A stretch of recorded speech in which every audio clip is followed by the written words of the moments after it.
nkuko rero twabibabwiye kuri Watchtop TV tubandanya tubashikiriza ibintu byose biriko biragenda twababwiye yuko uno munsi mu ntara ya Muyinga itariki 12 twariko turahimbaza umunsi mukuru wahariwe umukenyezi aho itariki 8 wahimbarijwe mu ntara ya Gitega aho umukuru w'igihugu n'umutambukanyi wiwe bari baje kwifatikanya n'abene gihugu bo mu ntara ya Gitega mu guhimbaza umunsi mukuru wahariwe umukenyezi tukaba rero twabibabwiye ukuntu vyagiye biragenda aho twari uno munsi mu ntara ya Muyinga twebwe abakenyezi twawuhimbarije muri komine Buhinyuza mu ntara ya Muyinga twebutsa ko ari ivyo birori vyabereye twebutsa ko umwaka uheze ivyo birori vyari vyabereye muri komine Mwakiro urumva rero ko tugenda turatembera mu ntara zose zitandukanye vyari ibintu bimeze neza vyari ibintu byoshe umwanya rero twari turi kumwe n'abakenyezi babiri reka banze batwidondora akazina hama tubandanya akazina kanyu baba bitwa bande akazina kanje banyita Kandatwa Odeta nkaba ntwara urunani rw'inkingi za nawe nuze mu ntara ya Muyinga. Okay, hama ndabona hariko nundi mukenyezi namakazina kanyu baba bitwa bande. Nitwa Manari Hamida, ntwara urunani rwa nawe nuze muri komine Gasogwe. Okay, mbega iyo nawe nuze yoba ifashiki yoba ikora iki kubatasanzwe bayizi kugira ngo tubwire abasanzwe batayizi na cyane cyane ubasigurire ico muyoba ikora iyo nawe nuze. Mu bisanzwe nawe nuze yashinzwe n'umugambi wa GLID ufashwe mu mugongo na kera ukaba yigisha umukenyezi kuva mu rufuri akaja habona ikongera ikamwigisha kwiteza imbere. Okay, uratubwiye ati iyo nawe nuze ivuga ati abakenyezi bave mu rufuri baze namwe mwiterambere mbega nikiye kintu wosaba umukenyezi uwari we wese kuno mwanya na cyane cyane ko ari umunsi mukuru wanyu wahariwe umukenyezi nikiye kintu wobahimiriza canke wobasaba umukenyezi uwari we wese yo kwitwararika kuja mu migambi y'iterambere na cyane cyane akava inyuma y'ikigo akaja habona hanyuma akaja mu nzego zifata ingingo. Okay, nkuko bitubwiye mbega nawe nuze nikihe gikorwa yo biranguranya mukuru cyo bagishingiye nikihe kintu mwoba mukora mu ncamake kugira ngo ubwire bariko baradukurikirana. Muri nawe nuze turafise ibikorwa byo kuziganya no kuguranana hagati yavyo turigishwa baratwigisha ukuntu umukenyezi yotera intambwe hanyuma akava mu rufuri akaja habona akitoza kugira je mu nzego. Okay, muratubwiye ati muraziganya no kuguranana mbega mwoba muziganya gute mwoba muguranana gute nikihe kintu niyihe nyungu mwoba muronka mwiryo shira hamwe kugira ngo bariko baradukurikirana bashe gusigukirwa neza mbega ni nyungu iyihe umuntu agiye muri nawe nuze nikihe kintu nyamukuru akuramwo kugira ngo kibe inyungu ku muryango canke mu bikorwa vyiwiwe. Ikintu nyamukuru umukenyezi yagiye muri nawe nuze ashobora gukuramwo kuri uko kuziganya no kuguranana dukora umukenyezi arashobora kwiteza imbere akarangura imigambi y'iterambere biciye mu iryo shira hamwe nyene kere international babifashijwemwo n'umugambi wa GLID. GLID iratwigisha ingene umukenyezi yokora urudandazwa agakora urudandazwa ruzwi n'amategeko. Ikindi naco akandi karusho turakuramwo akarusho ko kumenya ingene twovuzanya hagati yacu tukinjira muri mitiwalite kugira ngo dushobore gukurikirana amagara yacu umukenyezi afise amagara meza urumva ko ari ryo soko giterambere rirama kuri bose. Ikindi naco duhora dukuramwo muri nawe nuze kandi n'ubu kibandanya hagati yaho batwigisha ivyo kuziganya no kuguranana baranatwigisha kandi gukorana n'ama microfinance kugira ngo tuve mu kuziganiriza mwatwa dusanduku duto dutangure kumenyera gukorana n'ama microfinance nka za ikode canke za kopeke kugira ngo dushobore gukora imigambi minini isumba iyo twahora dukora. Mbega mwavuze ati nawe nuze nta yandi mashira hamwe yandi yo abafata mu mugongo mu iryo shira hamwe ryanyu.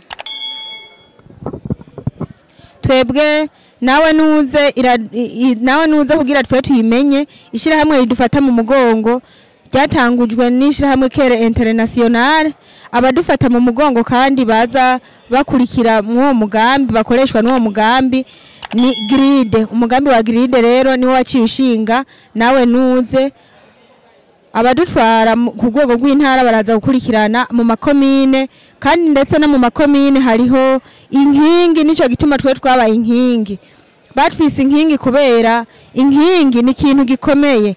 N'inzu mu kuyubaka igizwe n'inkingi, idashoboye kugira inkingi murazi zanzu za kera bahora bubaka abavyeyi bacu basokuru wacu, adashizemo inkingi hagati ntiyashobora gukomera. None rero no kugira ngo dushike ku iterambere rirama bisaba ko haba hari inkingi. Izo nkingi rero nabakenyezi bamaze kuva mu rufuri bakaja habona bigishijwe na kera, ifashijwe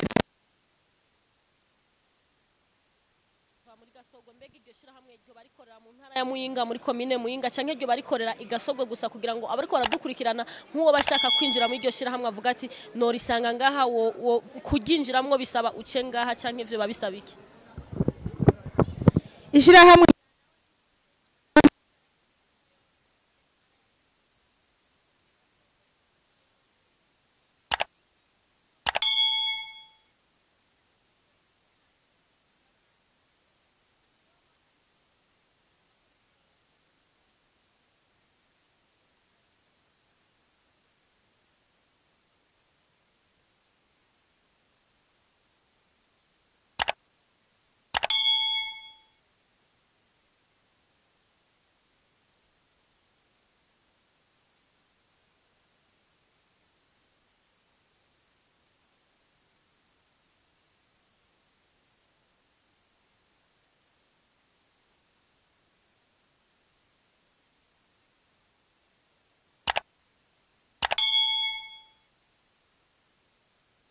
urugo rwiwe rukaba karorero kabandi bo mu kibano.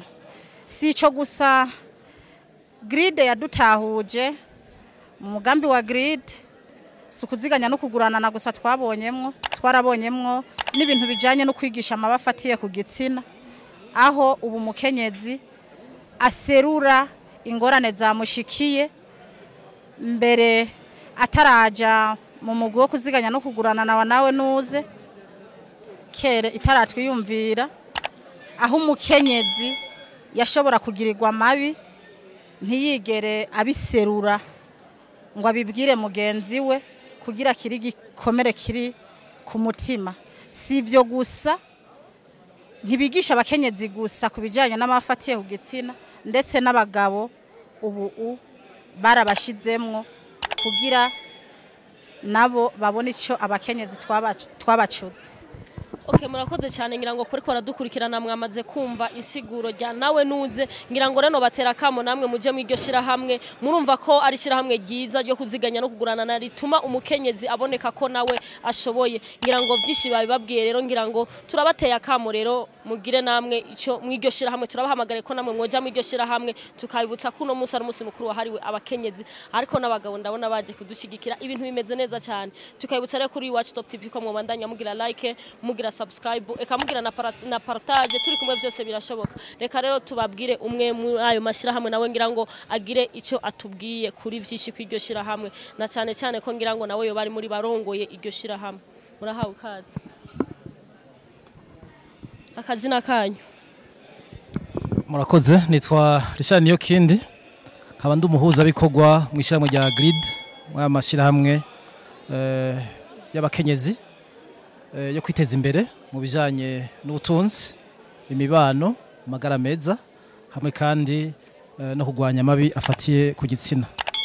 Okay, nakaye kajambo wohamagarira abariko baradukurikirana muno mwanya kugira ngo bumve neza ico gikorwa iryo mashirahamwe yanyu, kubera batubwiye ati nimwebwe musanzwe mufashe mu mugongo iryo shirahamwe rya nawe nuze. Nikiye kintu wohamagarira abariko baradukurikirana kugira ngo bitabire iryo shirahamwe?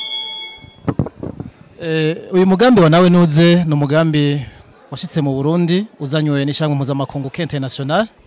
GLID ikaba yafashe izambere mu gukwiragiza uwo mugambi mu ntara zitari zike no makomine atari make, cyane cyane mu kano karere ka Muyinga.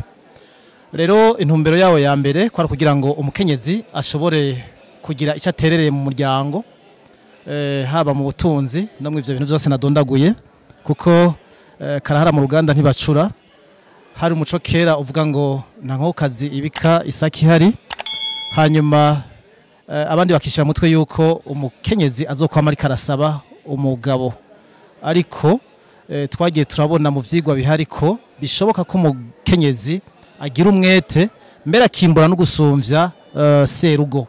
Ari mpamvu rero tuvuga tuti umukenyezi agikwega ibirenge canke serugo agifatiye amoko imugongo umukenyezi wiwe muri ivyo bikorwa vyo kuja mwaye mashirahamwe yo kuziriganya no kuguranana, by'ukuri ariko aratuma imiryango ihomba, ariko aratuma n'igihugu novuga nti gisubira inyuma.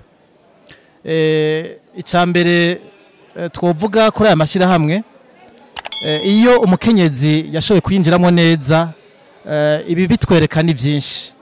Turabona umunyeshure mu muryango yiga neza, serugo ntabakibaza ngo mbega umunyu uriho canke isukari yo canke umukate uriho, serugo ashika mu rugo asanga vyatunganijwe, agasigara serugo afata mu mugongo umukenyezi mu bikomeye cyane, mugabo mu vyankenerwa bito bito vyo mu muryango umukenyezi aba yashoboye kubishikako. Ni ko kantu kaburira iyi miryango itari mike yo mu Burundi kugira ngo ishobore kuva ibuzimu ije ibuntu, ihurikire mwa mashirahamwe kugira ngo ishobore gutera imbere. Murakoze. Namwe murakoze, mwavyumvishije ku bantu bariko baradukurikirana, vya bindi vyo kuvuga ngo umugabo adahari umunyu ngo ntuzoboneka, vya bindi vyo kuvuga ngo umugabo adahari isabune ntizoboneka, vya bindi vyo kuvuga ngo umugabo adahari umwana ntazokwiga. Murumva rero ati iri shirahamwe rirafasha ibintu vyinshi bigatuma hubwo umushinga ntahe nawe avuga ati ndabonamwe inyungu, hubwo reka nanje mfate mu mugongo umukenyezi wiwanje kugira ngo abandanye aja mw'iryo shirahamwe. Ico rero nifuza nibaza ko ari ugutera akamo tuhamagarira abo bantu bose bataraja mwayo mashirahamwe ko bo kwinjira mu mashirahamwe, na cyane cyane ko mwatubwiye ati mu ntara ya Muyinga mu makomine yose agize intara ya Muyinga uko arindwi ayo mashirahamwe yose arahari. Mbega ko duhagaze muri komine Muyinga kuno mwanya centre Muyinga, mbega abantu bokenera kwinjira muri iryo shirahamwe ico cicaro bogisanga hehe? Murakoze kwaza iki kibazo. Ukuntu uyu mugambi witunganije, ubwa mbere hariho izo mboneza ku rwego rwa komine muri komine Gasogwe. Ni ukuvuga izo nzego tuko turavuga mu rwego rw'amakomine, amakomine yose ziriho. Turafise rero abo bantu tuvuga yuko ari imboneza, mbese uno munsi wendo n'akazina bitwa inkingi, bafasha ayo mashirahamwe, barigisha ku mitumba. Si umuntu avyifuza, uvyifuje ahamvye uwundi mugwi, umugwi w'abantu bashika 30 bakagira umugwi, hanyuma bagaheza bakabigisha, bakabereka ingendo y'ayo mashirahamwe, amategeko agenga ayo mashirahamwe n'ivy'igihugu gisaba kugira ngo ayo mashirahamwe ashobore gukora atawanja wangura. Kuko akenshi iyo hagiyemwe abantu batazi gukurikiza amategeko ca dusanga yasambutse canke tugasanga habayemwo injyane. Rero ntawo vuga ngo yoza ku cicaro, ahubwo tumusaba guhamvya izo nkingi zikwiragiye mu mitumba yose igize intara kugira ngo babafashe gutunganya ayo mashirahamwe. Murakoze. Sawa, namwe murakoze ko ariko baradukurikiranira yo mwangira ngo mwumvishije abo mwokurikira, urumva ko bisaba kukurikira abandi iyo nkingi, urumva ko bigishiriza ku mitumba. Hariho n'amategeko asanzwe ajejwe ayo mashirahamwe kugira ngo ntihabemwo vya bindi bamwe bavuga ngo urumva ngo iryo shirahamwe ni narijamwo nzokuba ndiko ndibwa canke bizo biriko biragenda uko. Ngira ngo rero bodusubiramwe amazina yabo kugira ngo uzo babakeneye ntazavuge ngo yibagiye izina canke mubabwire mu badondore naho bategerezwa kuzobasanga mu uwo mwanya. Ku kazina kanje banyita Kandatwa Odeta, nk'abasanzwe ntwara urunani rw'intara ya Muyinga, nkaba sanzwe mbera ngaha Muyinga centre kwibarabara rya 4.